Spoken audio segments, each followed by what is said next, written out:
ನಾವು ಜೀವನದಲ್ಲಿ ನಾವು ಅಂದುಕೊಂಡ ಹಾಗೆ ಆಗ್ತಿಲ್ಲ ಅಂತಂದರೆ ಅದಕ್ಕೊಂದು ದೊಡ್ಡ ಕಾರಣ ಇದೆ.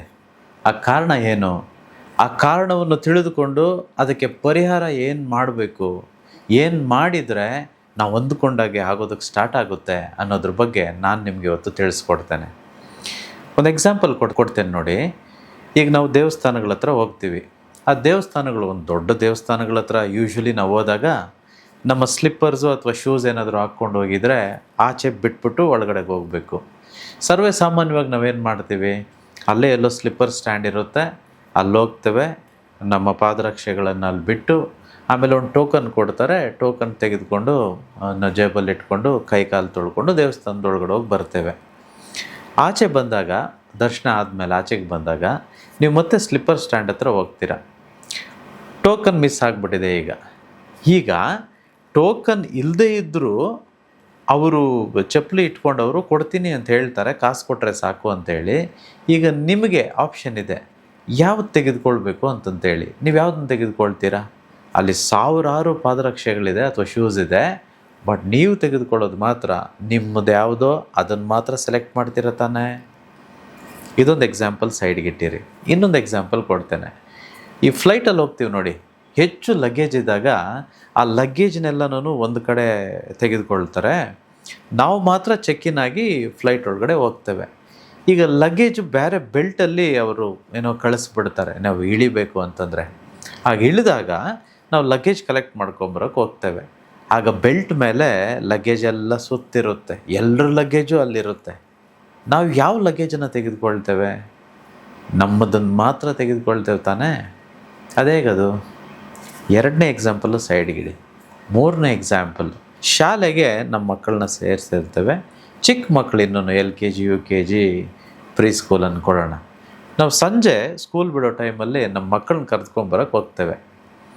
ಅಲ್ಲಿ 500 ಸಾವಿರಾರು ಮಕ್ಕಳು ಏನೋ ಸ್ಕೂಲ್ ಬೆಲ್ ಆಗಿದ್ದೆ ಆಚೆ ಬರ್ತಿರ್ತಾರೆ.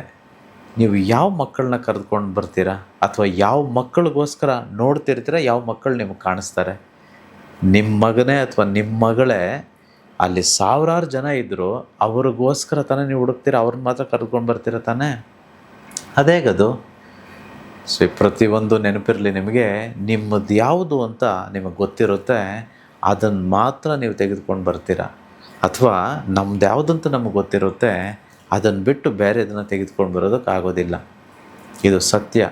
ನಾವೆಲ್ಲ ಹುಟ್ಟಬೇಕು ಅಂತಂದರೆ ಹುಟ್ಟೋದಕ್ಕಿಂತ ಮುಂಚಿತವಾಗಿ ನಾವು ನಮ್ಮ ತಾಯಿ ಹೊಟ್ಟೆಯಲ್ಲಿ ಗರ್ಭವಾಗೋದಕ್ಕಿಂತ ಮುಂಚಿತವಾಗಿಯೇ ನಮ್ಮ ಕರ್ಮ ಪುಣ್ಯಗಳಿಗೆ ಅನುಗುಣವಾಗಿ ನಾವು ಯಾರಾಗಿರಬೇಕು, ಹೇಗೆ ಬದುಕಬೇಕು, ಎಲ್ಲಿ ಹುಟ್ಟಬೇಕು, ಯಾರು ನಮ್ಮ ತಂದೆ ತಾಯಿಗಳಾಗಬೇಕು, ಯಾವ ಊರಲ್ಲಿ ನಾವು ಜನ್ಮ ತೆಗೆದುಕೊಳ್ಬೇಕು, ಯಾರು ನಮ್ಮ ಸಂಗಾತಿ ಆಗಬೇಕು, ಯಾರು ನಮ್ಮ ಮಕ್ಕಳಾಗಿರಬೇಕು, ನಾವು ಶ್ರೀಮಂತರಾಗಿರಬೇಕಾ ಅಥವಾ ಬಡವರಾಗಿರಬೇಕಾ, ಎಂತೆಂಥ ಕಷ್ಟಗಳನ್ನ ಅನುಭವಿಸ್ಬೇಕು, ಏನೆಲ್ಲ ಈ ಭೂಲೋಕದಲ್ಲಿ ನಾವು ಅನುಭವಿಸೋದಿರುತ್ತೆ, ಎಷ್ಟು ವರ್ಷ ನಾವು ಬದುಕಿರ್ತೇವೆ, ಯಾವಾಗ ಹೋಗ್ತೇವೆ, ಪ್ರತಿಯೊಂದು ಅಲ್ಲೇ ನಿರ್ಣಯವಾಗಿರುತ್ತೆ.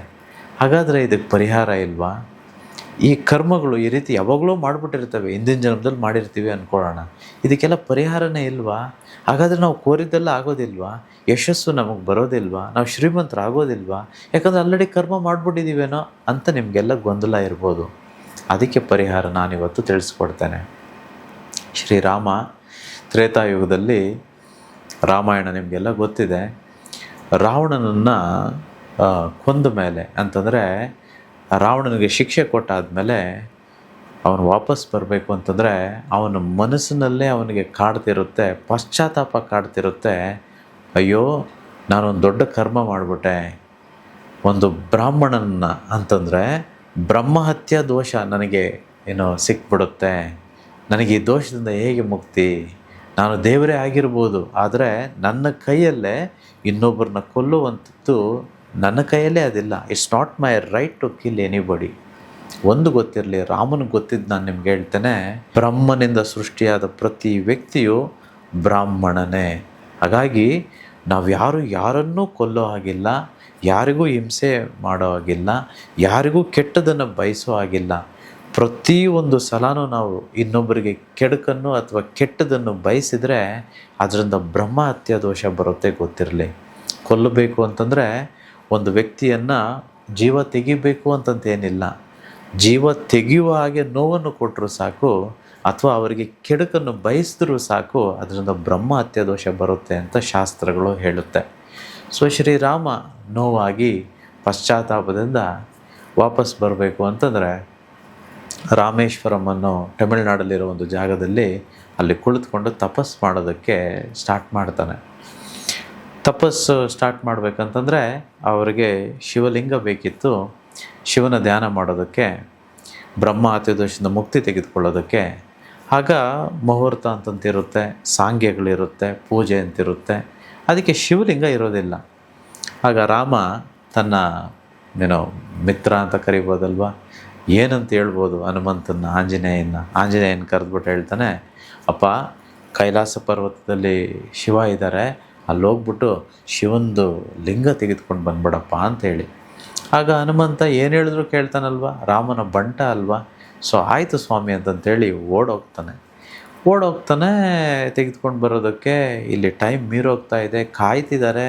ಅಯ್ಯೋ ಇನ್ನೂ ಮುಹೂರ್ತ, ಇನ್ನು ಸ್ವಲ್ಪ ಟೈಮೇ ಇದೆ, ಇನ್ನೂ ಬಂದಿಲ್ವಲ್ಲ, ಹೇಗೆ ನಾವು ಈಗ ವ್ರತ ಸ್ಟಾರ್ಟ್ ಮಾಡಬೇಕು, ಪೂಜೆ ಸ್ಟಾರ್ಟ್ ಮಾಡಬೇಕು, ತಪಸ್ಸು ಸ್ಟಾರ್ಟ್ ಮಾಡಬೇಕು ಅಂತಂದೇಳಿ ರಾಮ ಸೀತೆ ಇಬ್ಬರು ಕಾಯ್ತಿರ್ಬೇಕು. ಅಂತಂದರೆ ಟೈಮ್ ಮೀರೋಗ್ತಿದೆ, ಮುಹೂರ್ತ ಮೀರೋಗ್ತಿದೆ. ಇನ್ನೂ ಹನುಮಂತ ಬರಲಿಕ್ಕೆ ಸ್ವಲ್ಪ ಲೇಟ್ ಆಗಿಬಿಡುತ್ತೆ. ಆಗ ತಾಯಿ ಸೀತೆಯು ಅಲ್ಲೇ ಮರಳಿರುತ್ತೆ, ಸಮುದ್ರದ ತೀರ ಅದು. ಮರಳನ್ನೆಲ್ಲ ಒಟ್ಟುಗೂಡಿಸಿ ಆ ಮರಳಿನಲ್ಲಿಯೇ ಶಿವಲಿಂಗವನ್ನು ಮಾಡಿ ಇದರಲ್ಲೇ ಪೂಜೆ ಸ್ಟಾರ್ಟ್ ಮಾಡಿ ಸ್ವಾಮಿ ಅಂತಂತೇಳಿ ರಾಮನಿಗೆ ಹೇಳ್ತಾರೆ. ರಾಮ ಪೂಜೆಯನ್ನು ಪ್ರಾರಂಭಿಸ್ತಾನೆ. ಅದೆಲ್ಲ ಆದಮೇಲೆ, ಪೂಜೆ ಎಲ್ಲ ಮುಗಿದ ಮೇಲೆ ಆಂಜನೇಯ ಬರ್ತಾನೆ. ಆಂಜನೇಯ ಕೈಲಾಸದಿಂದ ಶಿವನ ಲಿಂಗವನ್ನು ತೆಗೆದುಕೊಂಡು ಬಂದು ಇಲ್ಲಿ ನೋಡಿದ್ರೆ ಪೂಜೆ ಎಲ್ಲ ಮುಗ್ದಿರುತ್ತೆ. ಬೇಜಾರಾಗ್ಬಿಡುತ್ತೆ ಹನುಮಂತನಿಗೆ. ಅಯ್ಯಯ್ಯೋ, ನಾನು ಅಷ್ಟು ದೂರ ಹೋಗಿ ಬಂದಿದ್ದೆಲ್ಲ ವ್ಯರ್ಥ ಅನ್ನೋದು ರೀತಿ ಅವನಿಗೆ ಫೀಲ್ ಆಗಿಬಿಡುತ್ತೆ. ಆಗ ಶ್ರೀರಾಮ ಹೇಳ್ತಾನೆ, ಏನು ಸಂಕೋಚ ಪಡಬೇಡಪ್ಪ, ಇನ್ನು ಮುಂದೆ ಕಾಲಕ್ಕೂ ಎಷ್ಟು ಕಾಲ ಶತಮಾನಗಳು ಈ ಒಂದು ಜಾಗದಲ್ಲಿ ಪೂಜೆ ಮಾಡಲ್ಪಡುತ್ತದೋ ಅವೆಲ್ಲ ಟೈಮಲ್ಲೂ ನಾವು ಸೃಷ್ಟಿ ಮಾಡಿದ್ದ ಲಿಂಗಕ್ಕಲ್ಲ, ಅದು ರಾಮಲಿಂಗಕ್ಕಲ್ಲ ಪೂಜೆ ಮೊದಲು ಮಾಡಬೇಕಾಗಿರುತ್ತೆ. ಅದಕ್ಕೆ ಬದಲಾಗಿ ನೀನು ತಂದಿರುವ ವಿಶ್ವಲಿಂಗಕ್ಕೆ ಮೊದಲ ಪ್ರಾಧಾನ್ಯತೆ, ಮೊದಲು ಪೂಜೆ ಮಾಡಲಿ ಅಂತಂತೇಳಿ ಆಂಜನೇಯನಿಗೆ ಬೇಜಾರಾಗಬಾರ್ದು ಅಂತಂತೇಳಿ ರಾಮ ಹೀಗೆ ಹೇಳಿ, ಇವತ್ತಿಗೂ ಸಹ ನೀವು ರಾಮೇಶ್ವರ ರಾಮನಾಥ ಸ್ವಾಮಿ ದೇವಸ್ಥಾನಕ್ಕೆ ಹೋದರೆ 2 ಲಿಂಗಗಳಿದೆ. 2 ಲಿಂಗಗಳಲ್ಲಿ ಪ್ರಪ್ರಥಮವಾಗಿ ಪೂಜೆ ಮಾಡಲ್ಪಡುವಂಥದ್ದು ಈ ಹನುಮಂತ ತಂದ ವಿಶ್ವಲಿಂಗಕ್ಕೆ, ತದನಂತರ ರಾಮಲಿಂಗಕ್ಕೆ.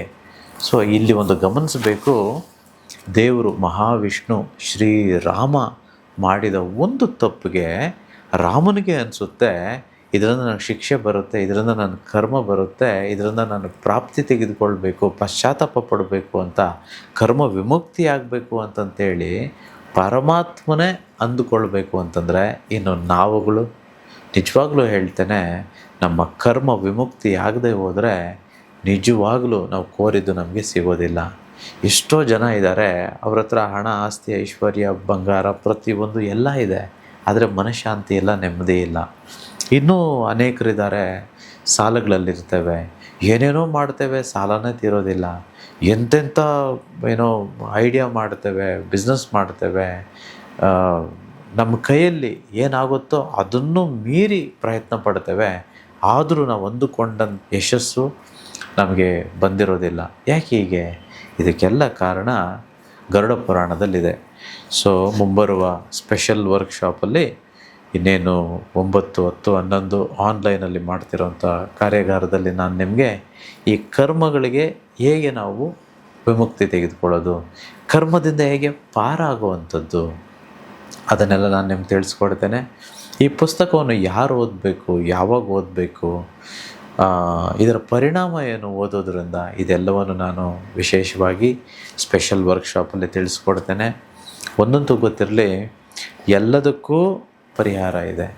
ನಿಮ್ಮ ಕರ್ಮಗಳಿಗೂ, ನಿಮ್ಮ ಸಂಕಷ್ಟಗಳಿಗೂ, ನಿಮ್ಮ ಸಾಲಗಳಿಗೂ, ನಿಮ್ಮ ಯಾವುದೇ ಬಾಧೆಗಳಿಗೂ ಎಲ್ಲದಕ್ಕೂ ಪರಿಹಾರ ಇದೆ. ಅದು ಒಳ್ಳೆಯ ಗುರುಗಳಿಂದ, ವಿಶ್ವದಿಂದ ಪರಿಹಾರ ಸಿಗುತ್ತೆ, ನಾವು ತೆಗೆದುಕೊಂಡ್ರೆ ಮಾತ್ರ.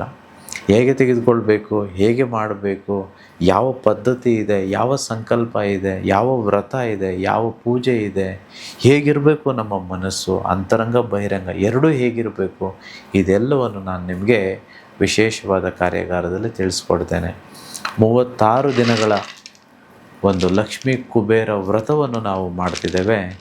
ಈಗಾಗಲೇ ಯಾರು ಡಿಸೆಂಬರ್ ವರ್ಕ್ಶಾಪ್ ಬಂದಿದ್ದರೋ ಅವರೆಲ್ಲರೂ ಜನವರಿ 1ನೇ ತಾರೀಕು 2026ರಂದು ಮೊದಲು ಮಾಡಿದ್ದಾರೆ. ಅವರು ಮಾಡ್ತಿರಲಿ. ಯಾರೆಲ್ಲ ಈಗ ಸ್ಪೆಷಲ್ ವರ್ಕ್ಶಾಪ್ಗೆ ಬರ್ತಿದ್ದೀರೋ ನಾವೆಲ್ಲರೂ ಒಟ್ಟಾಗಿ 12ನೇ ತಾರೀಕು ಜನವರಿಯಿಂದ ಈ ವಿಶೇಷ ವ್ರತವನ್ನು ಪ್ರಾರಂಭಿಸೋಣ. ಒಂದು ಮಹತ್ತರವಾದ ವಿಷಯ ಇದೆ. ಈ ಕರ್ಮಗಳನ್ನು ಕಳೆಯೋದಕ್ಕೆ ನಾವೆಲ್ಲರೂ ಬ್ರಾಹ್ಮಿ ಮುಹೂರ್ತದಲ್ಲಿ ಎದ್ದೇಳ್ತೇವೆ. ಈ 36 ದಿನಗಳು ನಾವು ಬ್ರಾಹ್ಮಿ ಮುಹೂರ್ತದಲ್ಲಿ ಎದ್ದೇಳಬೇಕು. ವಿಶೇಷವಾಗಿ ಅರಳಿ ಮರದ ಕೆಳಗಡೆ ಕುಳಿತು ಒಂದು ವಿಶ್ವಕ್ರಿಯೆ ಇದೆ ಮಾಡುವಂಥದ್ದು. ಆ ವಿಶ್ವಕ್ರಿಯೆಯನ್ನು ನಾವು ಮಾಡುವಾಗ ನಮ್ಮ ಕರ್ಮಗಳೆಲ್ಲವೂ ಕಳೆದೋಗಿ ನಮಗೇನು ಸಿಗಬೇಕು ಭಗವಂತನಿಂದ, ವಿಶ್ವದಿಂದ, ಅದು ನಮಗೆ ಪ್ರಾಪ್ತಿಯಾಗುತ್ತೆ. ಇದು ಎಲ್ಲರಿಗೂ ಸಾಧ್ಯ, ಎಲ್ಲರೂ ಮಾಡುವಂಥದ್ದು. ಇದಕ್ಕೆ ಯಾವುದೇ ಖರ್ಚಾಗೋದಿಲ್ಲ, ಮನಸ್ಸಿನಿಂದ ಮಾಡುವಂಥದ್ದು. ಇದು ಫಲ ಸಿಗಬೇಕು ಅಂತಂದರೆ ನಾವು ಮೊದಲು ಮಾಡಬೇಕು. ಎರಡನೇದು, ನಾವು ಮಾಡುವಂಥದ್ದನ್ನು ಯಾರಿಗೂ ಸಹ ತಿಳಿಸಬಾರದು. ಇದು ಮನಸ್ಸಿನಲ್ಲಿಯೇ ಮಾಡುವಂಥ ಒಂದು ವಿಶ್ವಕ್ರಿಯೆ. ಸೊ ಎಲ್ಲರೂ ಮಾಡೋಣ. ಎಲ್ಲರೂ ಈ ಅನೇಕ ದೋಷಗಳಿಂದ ನಾವು ಇಲ್ಲಿ ಹುಟ್ಟಿರ್ತೇವೆ, ಕರ್ಮಗಳಿಂದ ಹುಟ್ಟಿರ್ತೇವೆ. ಆ ಕರ್ಮಗಳನ್ನೆಲ್ಲ ಕಳೆದುಕೊಂಡು ನಮಗೇನು ಬೇಕೋ ಅದನ್ನು ಪಡ್ಕೊಂಡು ಈ ಭೂಲೋಕದಲ್ಲಿರೋ ಸಕಲ ಸಿರಿ ಸಂಪತ್ತು ವೈಭೋಗಗಳನ್ನು ಅನುಭವಿಸಿ ಮುಕ್ತಿ ಪಡೆಯೋಣ ಅಂತ ನಾನು ಆಶಿಸ್ತೇನೆ. ಎಲ್ಲರಿಗೂ ನೇರವಾಗಿ ನಾನು 9, 10, 11 ವಿಶೇಷ ಕಾರ್ಯಾಗಾರದಲ್ಲಿ ಆನ್ಲೈನಲ್ಲಿ ಸಿಗ್ತೇನೆ. Thank you universe. ಅಹಂ ಬ್ರಹ್ಮಸ್ಮಿ.